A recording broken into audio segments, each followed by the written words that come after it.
안녕하세요. 김태훈 목사입니다. 뚜벅뚜벅 메시지. 오늘은 요한계시록 9번째. 하나님이 정말 계십니다. 하나님이 정말 계십니다.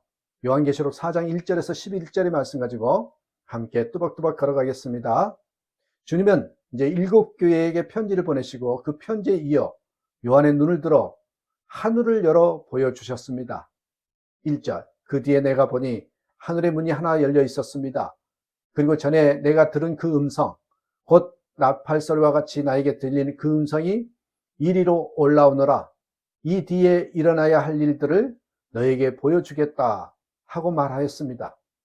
여기서 하늘이란 하나님 아버지가 계시고 예수님이 그곳에서 오셨고 다시 올라간 곳이며 천상의 존재들이 있고 구원받은 성도들이 거하며 성도들이 올라갈 곳입니다. 요한이 그 하늘에서 가장 먼저 본 것은 하나님과 그 앉으신 보좌였습니다. 2절. 그런데 하늘에 보좌가 하나 놓여 있고 그 보좌에 한 분이 앉아 계셨습니다. 이것이 요한이 본 것 중에 가장 중요한 것이고 요한계시록의 핵심 주제입니다. 하나님이 정말 계십니다. 하나님이 계신다는 것, 이게 요한계시록의 핵심 주제입니다. 이것이 정말이라면 우리가 가진 모든 두려움과 갈등, 절망이 다 사라집니다. 요한은 하나님과 그 보좌가 있는 하늘의 모습을 설명합니다. 요한은 보석을 보았고 24 보좌와 24 장로들을 보았고 7 횃불과 유리바다와 4 생명들을 보았다고 했습니다. 한결같이 환상으로 묘사하였습니다. 우리로서는 도저히 그 실제 모습이 어떠한지 감이 잡히지 않습니다. 요한이 하늘의 광경을 이렇게 묘사할 수밖에 없었던 것은 하늘나라의 정확한 모습이 지금 우리가 알도록 허락되지 않았기 때문입니다. 맹인에게 색깔을 설명하는 것과 같습니다. 이 환상의 의미를 해석해 보는 것도 중요한 일입니다. 주석가들이 수고를 많이 했습니다. 이 환상들은 구약 곳곳에서 하나님께서 계시하신 것들이었죠. 그러나 환상은 환상 그대로 읽는 것도 필요합니다. 해석하는 순간 요한이 정말 말하는 것을 놓치게 될 수 있기 때문입니다. 요한이 말하는 것은 여러분 단순합니다. 말할 수 없이 영광스러운 하나님이 계시며 상상할 수 없는 하늘이 존재한다는 것입니다. 그것을 보니 그렇게 커 보이는 로마와 황제와 세상의 영광이 사실은 아무것도 아니라는 것이죠. 어떤 사람이 성경의 실생활에 별로 도움이 되지 않는다고 말합니다. 성경은 그렇게 실생활에 도움이 되지 않는다고, 돈 버는 방법이나 자녀 교육시키는 방법이 나와 있지 않기 때문이겠지요. 그러나 성경은 하나님의 나라가 있고 영생이 있음을 증거해 줍니다. 이것이 사실이라면 이것보다 더 실생활에 중요한 요소가 어디 있겠습니까? 돈 버는 거, 아이들 학교 보낸 것과 하나님의 존재가 비교가 됩니까? 인간의 현실을 보면 실망스럽고 낙심되고 걱정이 됩니다. 그러나 하늘에는 찬양과 경배, 기쁨이 충만합니다. 성도의 장례식은 슬픔이 가득하지만 천상에서는 성도를 맞이하는 잔치가 벌어지지요. 그것을 바라보니 장례식에서 찬양하고 예배하고 감사하는 것 아니겠습니까? 땅에는 마귀가 역사하고 탄식이 가득하지만 하늘에는 하나님이 계시고 주위에 있는 천상의 존재들이 하나님을 경배합니다. 8절. 그리고 그들은 밤낮 쉬지 않고 거룩하십니다. 거룩하십니다. 거룩하십니다. 전능하신 분 주 하나님, 전에도 계셨으며 지금도 계시며 또 장차 오실 분이십니다 하고 외치고 있었습니다. 이 고백은 당시 사람들이 예배하던 로마 황제와 하나님을 비교하는 것입니다. 하나님을 보니 로마 황제는 아무것도 아닌 것입니다. 요한은 당시 세상과 교회 문제로 크게 낙심해 있었지만 하늘을 보는 순간 두려움이 사라졌을 것입니다. 앞으로 될 일까지 알게 되었기 때문이죠. 이 뒤에 일어나야 할 일들을 너에게 보여주겠다. 그러나 솔직히 많은 성도들은 요한이 보았다는 하늘에 대한 증거를 읽고도 별로 감동이 없습니다. 자신이 본 것이 아니기 때문입니다. 그러나 우리는 성경 말씀으로 충분함을 알아야 합니다. 체험이 없어도 우리는 얼마든지 하늘나라를 볼 수 있습니다. 성령께서 성경 말씀을 통하여 그렇게 해주시기 때문입니다. 요한도 사도 바울도 다 성령에 사로잡혀서 하늘을 본 사람들입니다. 2절. 나는 곧 성령에 사로잡히게 되었습니다. 여러분 아십니까?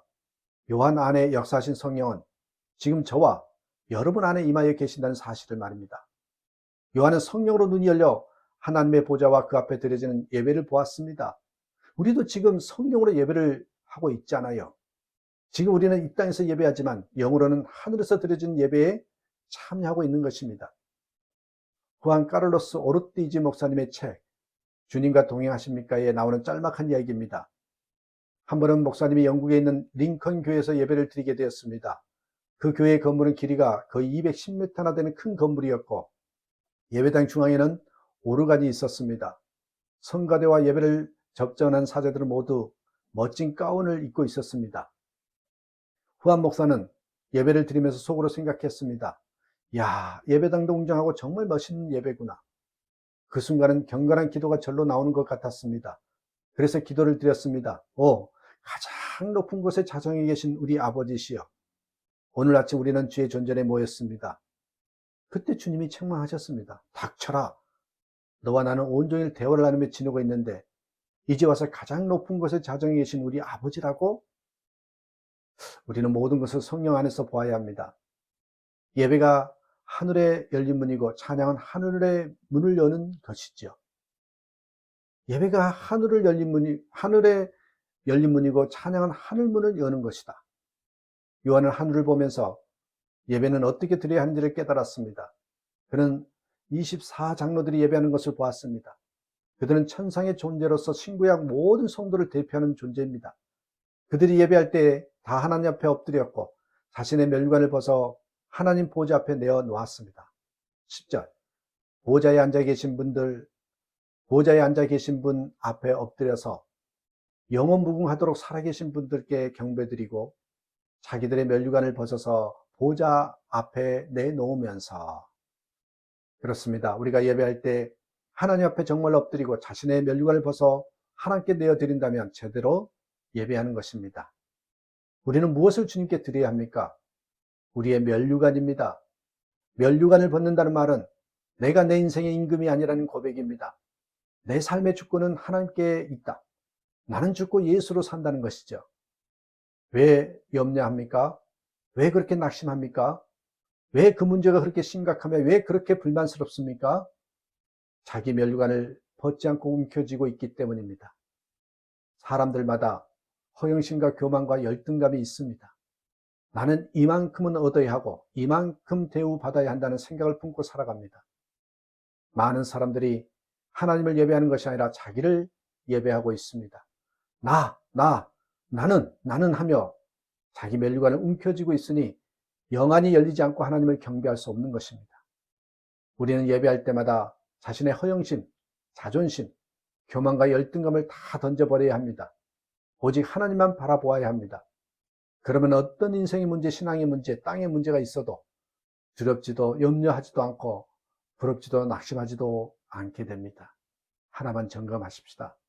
하나님은 정말 살아계시다는 것, 이것이 믿어져야 됩니다. 그 믿음 가지고 살아가는 저와 여러분 되시기를 주님의 이름으로 부탁드립니다. 감사합니다.